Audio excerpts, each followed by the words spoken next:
سلام به اولین ویدیو چنل من. خیلی خوش اومدید. این کتابخونه منه و من بیشتر این کتابخونه رو خوندم. من عاشق نویسندگی هم، عاشق زبان ترک استانبولی. من حتی با خانوادم ترکی هم رفتم. خیلی کشور خیلی خوب و باحالیه. بعد دیگه من به نوشتن و اینا خیلی علاقه دارم و الان مشغول یه رومانی هم که دارم می‌نویسمش. خیلی قشنگه، انشالله تمامش و چاپ بشه و مردم بخونن و لذت ببرن.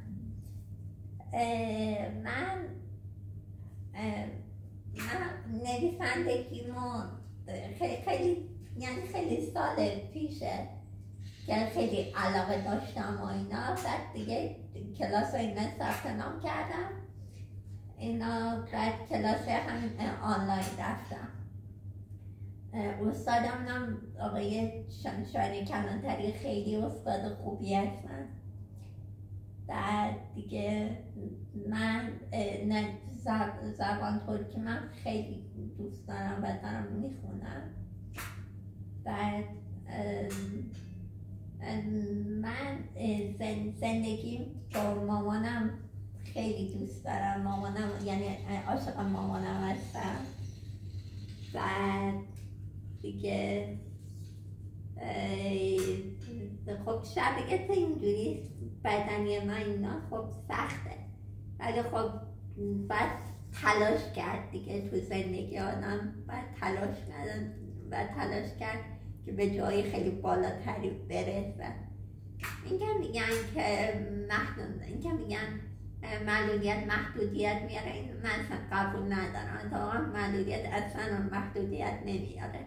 تازه آدم با اون شرایط بدنی که داره باید تلاش کنه و خودشو به جاهای بالاتری برسونه.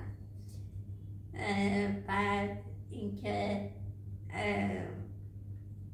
من رشته تحصیلی من انسانیه و خب رشته انسان خب خیلی سخته، ولی خب من خیلی قوی پیش رفتم، یعنی خیلی قوی بودم که این رشته و درسم و اینا رو خوندم و الان همین دیپلم اینا رو گرفتم و اینا. خب کتاب خوندنم من خیلی دوست دارم. خب خیلی چیزا یاد میگیرم از کتاب خوندن و اینا. خیلی چیزا آدم وقتی کتاب میخونه خیلی چیزا میفهمه، بخن زندگیش تغییر میکنه با کتاب خوندن. بعد دیگه من کتابای روانشناسی همین انگیزشی اینا میخونم. بعد رمان اینا میخونم.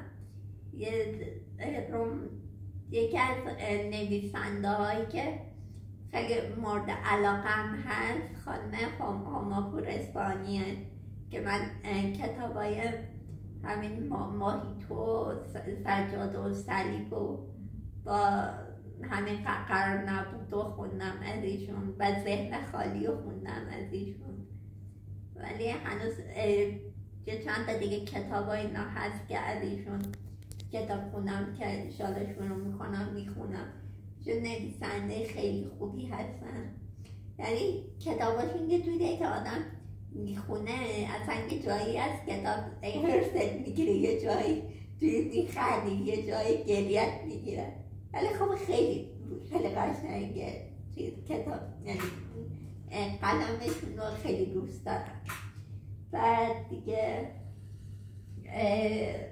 من عاشق کتاب، عاشق همین خونم رو خیلی دوست دارم. بعد دیگه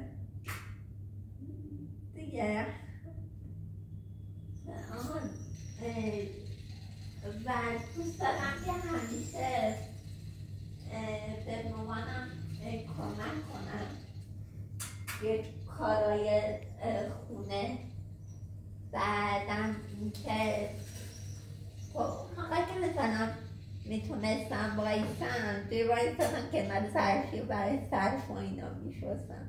کنم دوست دارم چند ظرف و کارهای خونه رو اینا رو انجام بدم، ولی خب شرایط دیگه یه جوریه که دیگه به زور بعد یه کارایی کرد، ولی خب چون دوست دارم میکنم. بعد دیگه